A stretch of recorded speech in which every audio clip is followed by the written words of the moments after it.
পটেটোর সঙ্গে chicken কিমাটা, potato ভাজি করলাম, এটার সঙ্গে যে আমি চিকেন কিমাটা দিলাম। এই যে দেখুন, এটারও স্টোভ বন্ধ আর এই যে ভাজি করা আমার শেষ।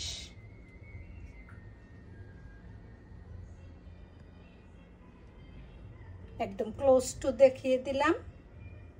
এভাবে ভাজি করে খেয়ে দেখুন, অনেক টেস্ট। সিম ভাজি করা আমার শেষ হয়ে গেল। এই যে দেখুন, একেবারে ঝরঝরা হয়েছে। এটা এখন গরম গরম ভাতের সঙ্গে খেতে এত মজা হবে। এভাবে ভাজি করে খেয়ে দেখুন, অনেক মজা। এই যে আজকে ভাজি হবে আলু ভাজি। এই আলু ভাজি করব, এর জন্য এই যে কাঁচামরিচ কেটে নিয়েছি, আর কিছু পেঁয়াজ কেটে নিয়েছি, আরও কেটে নিয়েছি সিম। সিম ভাজি করার জন্য ছোট বড় যে কোনো স্টাইলে কাটতে পারেন, তবে আমি আজ এভাবেই কেটে নিয়েছি। পেঁয়াজগুলো দিয়ে দিলাম,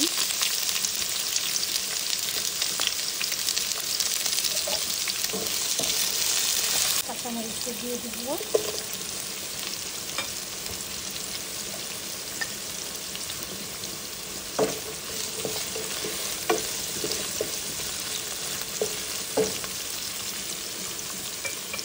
এটাকে একটু ব্রাউন করে ভেজে নিব। তারপরে এর ভিতরে সব আলুগুলি দিয়ে দিব। একটু হলুদের গুঁড়ি দিয়ে দিলাম।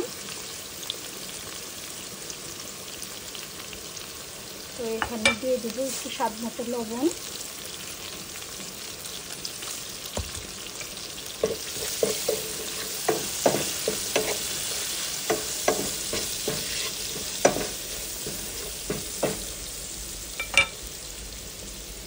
এখন এই যে কেটে রাখা সব আলুগুলো দিয়ে দিলাম।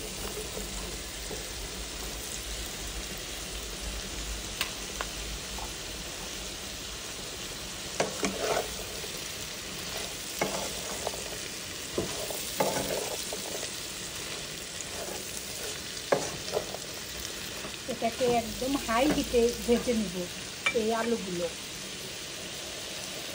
আমরা তো সবাই জানি এটা কোনো একেবারে স্বাভাবিক রান্না, তারপরে হলো আপনাদের সঙ্গে একটু শেয়ার করব।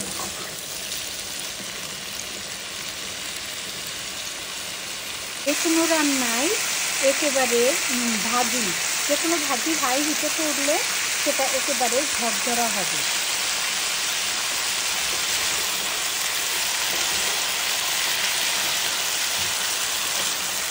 মানে চুলোর আঁচটা থাকবে একেবারে বাড়ানো হাই, তাহলেই যে কোনো ভাজি ঝরঝরা হবে। সিম ভাজি হচ্ছে, তো এই যে সিম কিছু দিয়ে দিচ্ছি কেটে রাখা, আর এই যে আরও সিম দিয়ে দিলাম।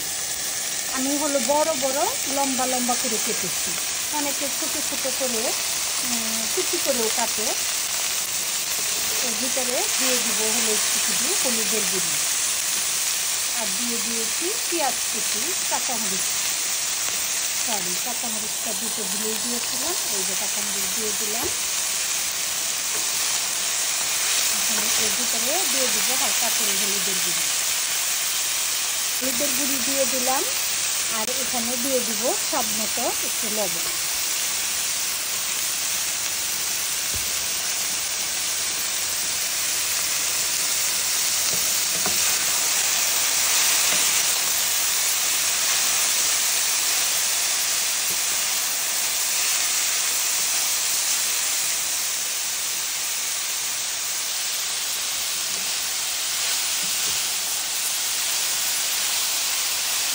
বড় বড় করে লম্বা করে কেটে নিয়েছি, আর এই যে হাই দিতে ভাজবো, একেবারে হলো ঝরঝরা হয়ে যাবে।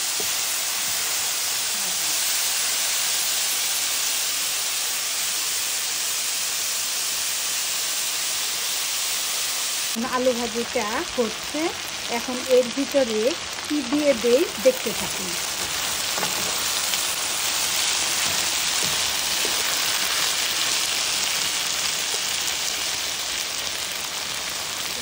সুন্দর থাকে কালারটা এসেছে। এখন দেখুন এর ভিতরে দিয়ে দিব চিকেন কিমা।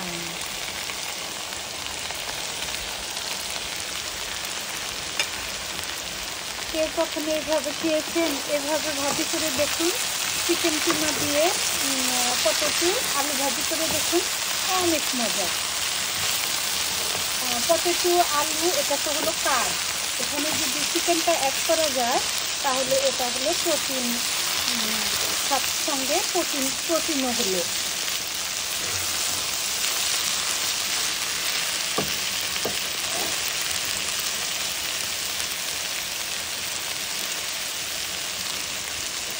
এখানে হচ্ছে সিম ভাজি, আর এই পাশেই হচ্ছে এই আলু দিয়ে চিকেন কিমা। এই চিকেন কিমা দিব বলেই আলুটা আমি ইচ্ছা করে একটু বড় বড় করে কেটেছি, মানে বেশি কুচি করে কাটি নাই। এটা ডিপেন্ড করে আসলে আপনি কিভাবে কাটতে চান।